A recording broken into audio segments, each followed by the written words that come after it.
British citizens and permanent residents will have to produce a mandatory digital identification card in order to get work, the Prime Minister Keir Starmer of the United Kingdom announced on the Friday, reviving a contentious idea in the efforts to show that the government has control of the country's borders.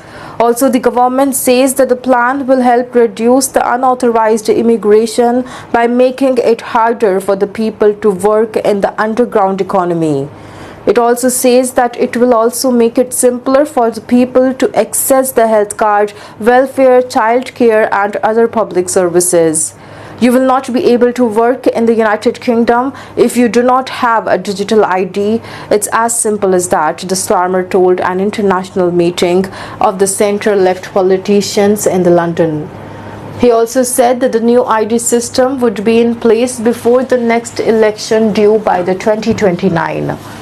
The Britain has not had compulsory identity cards for ordinary citizens since shortly after World War II, and the idea has long been contentious, with the civil rights campaigners arguing that it infringes the personal liberty and puts the people's information at risk.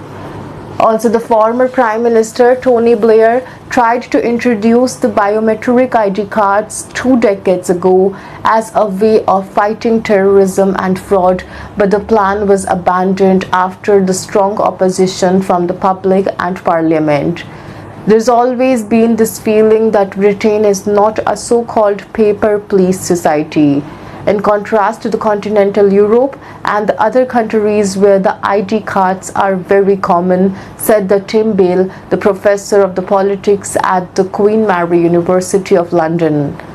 It has to be said, however, that given one is forced in some ways to prove one's ID in myriad circumstances, but in contact with government and in contact with the private sectors in all sorts of the ways, that actually a digital ID card would be quite useful.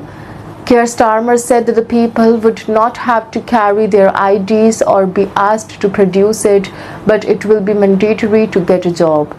Announcing the plans at the Global Progress Auction Summit, attended by the politicians including the Canadian Prime Minister Mark Carney and also the Spanish leader Pedro Sánchez, the Starmer said that for too many years it's been too easy for people to come here, slip into the shadow economy and remain here illegally. Because frankly, we've been also squeamish about saying things that are clearly true, the Starmer said, adding that the simple fact that every nation needs to have control over its borders. We don't need to know who is in our country. He said that showing voters the immigration system is fair was the key to defeating the politics of predatory grievance offered by the parties on the hard and far right. The government said the digital ID will be free and will work for the people who don't have a smartphone, and it will also hold a public consultation to work out the details. Like the previous Conservative governments, the Starmer's Labour Party administration is struggling to stop migrants crossing the English Channel in the flimsy inflatable boats operated by the people smugglers. Some 27,000 people crossed the English Channel on the small boats also last year, and more than 30,000 so far this year.